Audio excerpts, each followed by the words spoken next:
Narito tayo sa Richmond Hill Honda, 16th Street, close to 16th Street and ano nga ba to, Young Street. Kukuha tayo ng parts para sa ating isa sa ating mga sakyan, 2003 Honda Accord.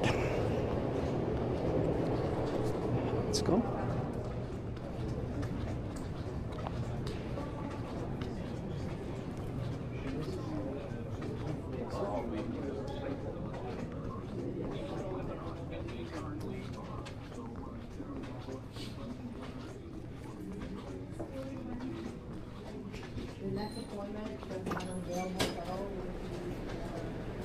Are you on break? No. Okay.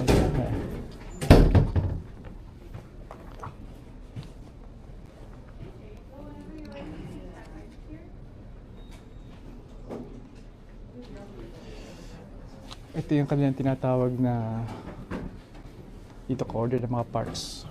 Original.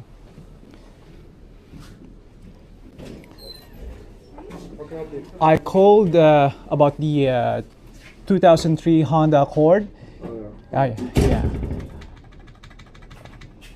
I would like to order those two gaskets. Is that what you call it? O-ring. And 2 jugs. No. 2 liters. 2 quarts of. 2 bottles of steering fluid. Power steering fluid.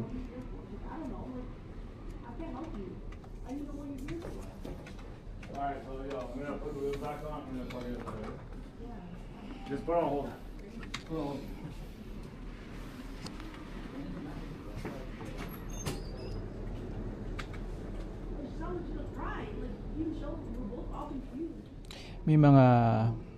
May mga panahon, may mga pagkakataon na dito kayo ko-order ng parts, original parts ng sasakyan ninyo, tulad ng particular ng Honda, tulad ng mga fluid. Pag mga fluid tulad ng ano tong isa, tranny fluid, yung tranny fluid, transmission fluid, importante na dito kayo kukuha. Very picky yun mga fluid nila. Do you need a bag? Yeah. No. Thanks. Thanks, man. Yeah, I'll give it the invoice. I have a record here, right? I don't know. What's your phone number? Let me try. 416? I don't know if that matters. Under Lenny?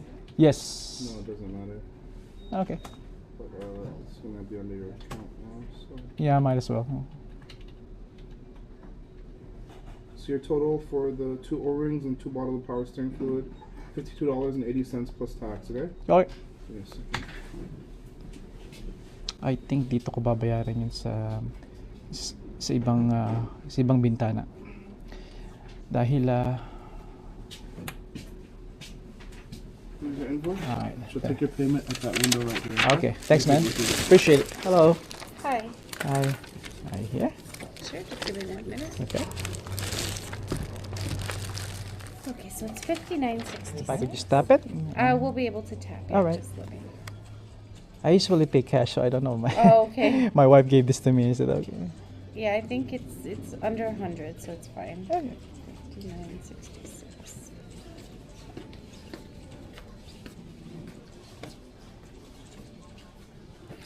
Okay, and there you go. Let's try that.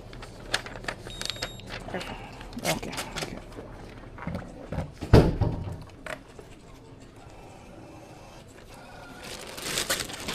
Thank you so much. No problem, and this is for you. Alright. There you go. All right. Have a Take good. care. Have a great weekend. You just sold Inabot natin ay $59 and some change, 66 cents. Para lamang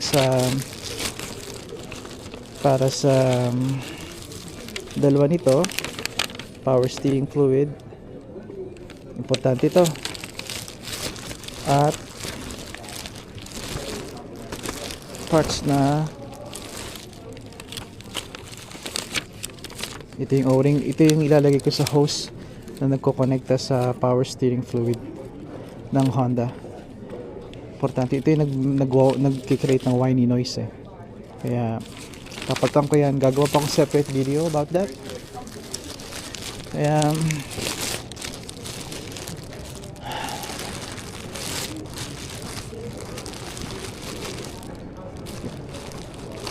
Kaya eto. Tatanggalin ko yung aking aking camera. I-dismount ko at magpapakita ko sa inyo. Kaibigan, welcome. Nandito na naman ako sa mundo ng YouTube. Matagal ako nawala. Ewan ko may nakamiss sa akin. Dami nangyari ngayon, di ba? Kaya pag-usapan natin yan kung kaya kong gumawa ng video. Pero sa ngayon gusto kong sabihin sa inyo na have a great weekend. Ito na yung parts na nakuha ko. Yan yung dealership. At okay, decent ang service dito. At wala pa akong masabi sa inyo kundi abangan ninyo yung gagawin kong ayos, kumpuni ng isa sa mga kotse ng aming pamilya. At it'll be hopefully interesting sa iba, lalo sa mga nagdi-DIY na katulad ko, especially dito sa Canada at sa US. Speaking of US, mga kaibigan ko, kabayan ko, natutuwa ako sa pagkakaroon natin ng bagong presidente, si President Trump. Sa ngayon magulo pa ang lahat at chaos all over. Pero kaibigan,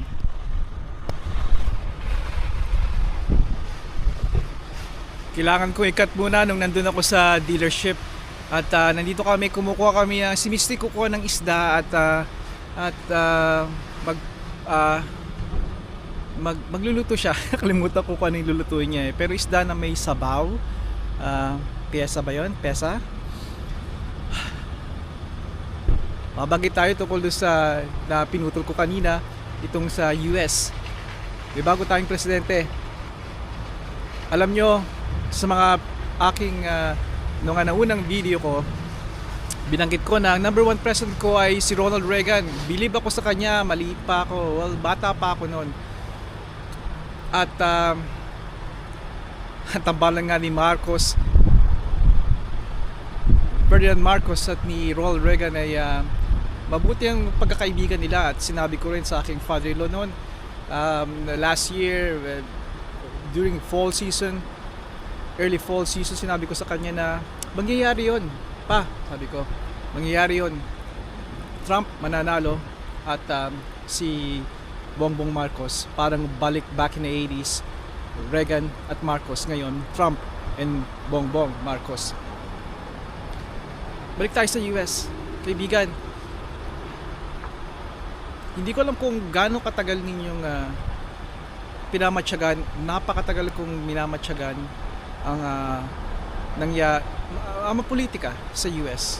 I'm very familiar sa mga nangyayari doon. Noon pa, maliit pa yung nasa elementarya pa ang aking kolehiyalang anak. Malaki ng pagbabago ngayon. At sinasabi ko sa inyo, kaibigan, na kabi-kabila mga nangyayari, mga pagbabago, mga executive orders na babaguhin at mga ipapasa sa Kongreso.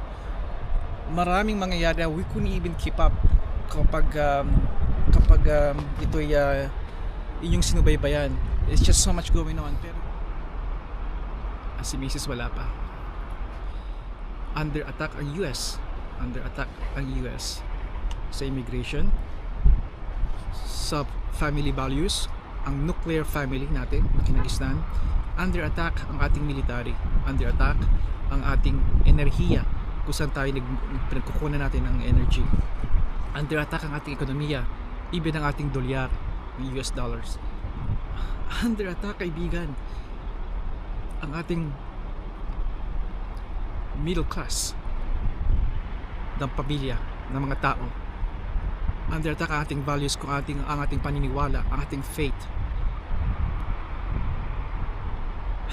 Ito na si Misty, pagpapatuloy ko ito. Pero we're pushing back.